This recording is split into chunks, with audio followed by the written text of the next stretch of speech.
Bulletin की हम करेंगे चांदी के साथ, क्योंकि चांदी में आज जबरदस्त तेजी दिख रही है। 1600 रुपए से ज्यादा की मजबूती, 2 दिनों की जो एक नरमी थी, मुनाफा वसूली थी, वो अब गायब होती दिख रही है। अनिंद सर, क्या लग रहा है आपको? एक जबरदस्त तेजी है चांदी में, क्या फिर से 1,30,000 के ऊपर जाने की उम्मीदें अब बनने लगी हैं क्या?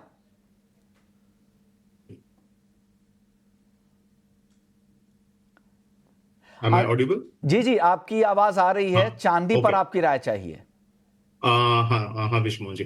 देखिए, ओवरऑल ट्रेंड अभी अपवर्ड ही है, क्योंकि फेड के पहले काफी एक लंबा रैली हो चुका था, 15-16% का एक महीने के अंदर। तो नेचुरली एक कंसोलिडेशन फेज अभी वारंटेड है। तो बाय ऑन डिप्स करना चाहिए इसमें। जब तक 1,26,000 के ऊपर चांदी है एमसीएक्स में, तब तक द ट्रेंड इज अपवर्ड। तो उसके नीचे प्रॉब्लम हो सकता है, तो इसके लिए buy on dips. Positional target 1,31,000 से 1,32,000 ऑन द अपसाइड। 1,31,000 से 1,32,000। सर, इसके लिए स्टॉप लॉस क्या लगा ले?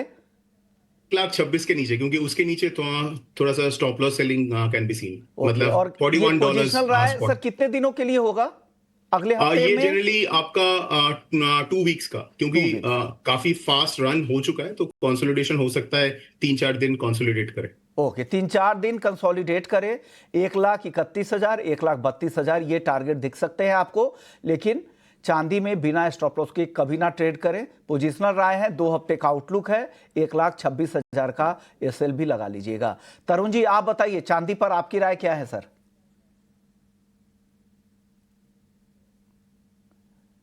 तरुण जी, अनम्यूट कीजिएगा, फिर बताइए चांदी पर अपनी राय, हमारे दर्शकों को गाइड कीजिए। Hi, good morning Vishnu Mohan Goud ji. Morning sir. Well देखिए, अल्टीमेटली हमने देखा कि लास्ट जो यूएस का जॉब मार्केट का डेटा है, उसके बाद में वन साइडेड हमने sparking rally gold and silver के प्राइसेस में आते हुए देखी। एंड इवेंट देखिए, ऑलरेडी उसके एक्सपेक्टेशन में मूव आ चुका था। 11 से 12% इंटरनेशनल मार्केट में, डोमेस्टिक में 12 से 15%। मार्केट ये देखना चाह रहा था कि फ्यूचर टोन क्या रहता है। वो एक्चुअली कॉशनरी अप्रोच उन्होंने फॉलो करने को बोला है। नो डाउट अक्टूबर दिसंबर दोनों मीटिंग के अंदर 25 बेसिस पॉइंट के कट होंगे। एंड सबसे बड़ी सरप्राइजिंग बात जो निकल के आई फ्यूचर प्रोजेक्शंस में, 2026 के अंदर खाली एक ही कट होना है। But we should not be forgetting, cut होंगे एंड कट होना पॉजिटिव रहता है बुलियन के लिए। साइमल्टेनियसली जिस तरीके से जियोपॉलिटिकल इश्यूज चल रहे हैं ग्लोबली, वो सपोर्टिव हैं। थर्ड फैक्टर क्या है कि यूएस में अभी भी इन्फ्लेशन जो है डिस्कंफर्ट जोन पे है, जो कि गोल्ड को सपोर्ट करेगी। तो यही कारण है कि उन्होंने स्टांस प्रिकॉशनरी रखा है। टिपिकली हम देखते हैं ग्रोथ और इन्फ्लेशन साथ चलती है। जब डी ग्रोथ होता है तो इन्फ्लेशन भी कूल होती है, बट इस समय का सिचुएशन है वो डिफरेंट है। इनवर्स कोरिलेशन है, जिसकी वजह से जेरोम पवेल ने कॉशनरी अप्रोच रखा है। मुझे ऐसा लगता है 2-3 दिन प्रॉफिट बुकिंग फर्दर एक्सटेंड कर सकता है, बट मेजर टोन अभी भी बुलिश है। सिल्वर जब तक कि $40 के नीचे क्लोज नहीं देगा, आई थिंक कभी भी इसमें डिप्स पे बाइंग देखी जा सकती है। And once again I think मुझे लगता है कि जो मीटिंग का हैंगओवर है वो ओवर होगा, देन ये फिर से $45 की तरफ चलना चालू कर देगा। डोमेस्टिक मार्केट में अराउंड 1,35,000 तक की तरफ चलना चालू कर देगा। तो 1,35,000 जो टारगेट दे रहे हैं, इसके लिए टाइम फ्रेम बता सकते हैं क्या Tarun ji?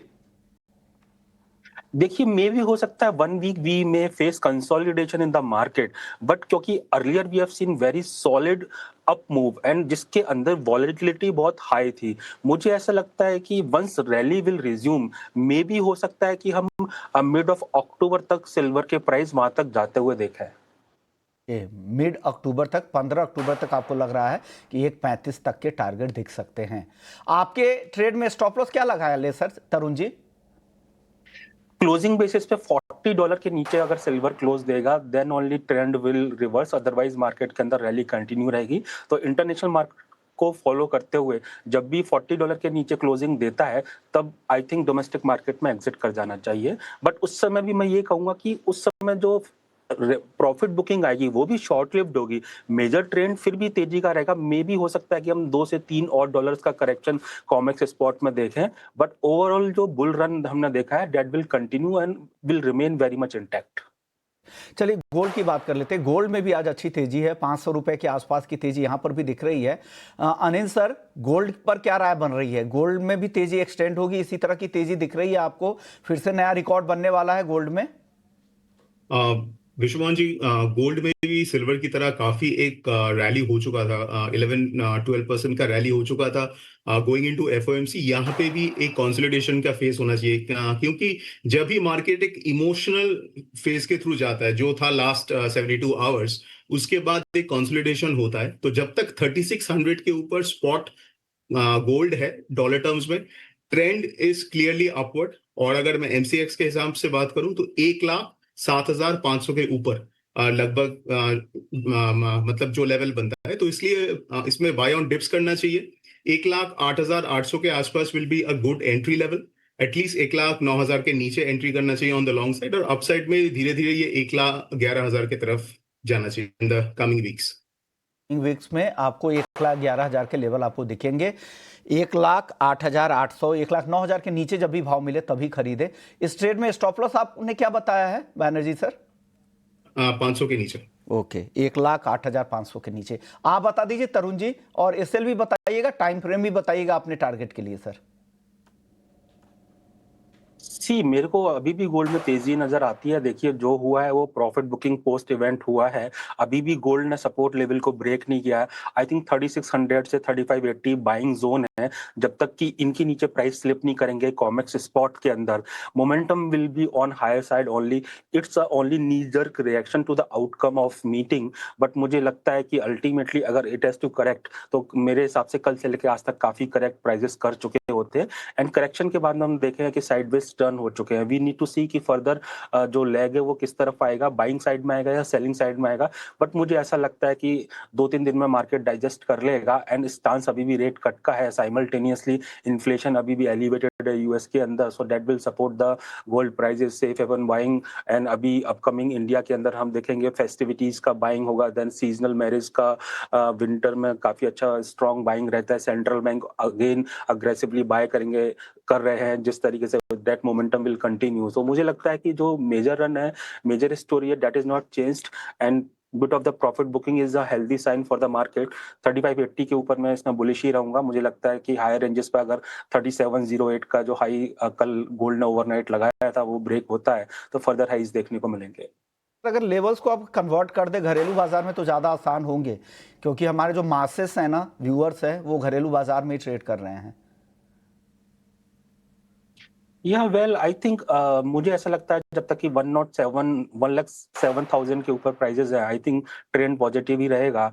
And the moment 1,11,000 के ऊपर प्राइस चलना चालू करेंगे, इसमें फर्दर रैली आते हुए देखेंगे हम। और मुझे लगता है कि जब तक 1,07,000 के ऊपर प्राइस है, एनी टाइम ये हाई ब्रेक करेगा फिर से, जो कि रिसेंटली मारा है 2 दिन पहले डोमेस्टिक मार्केट के अंदर।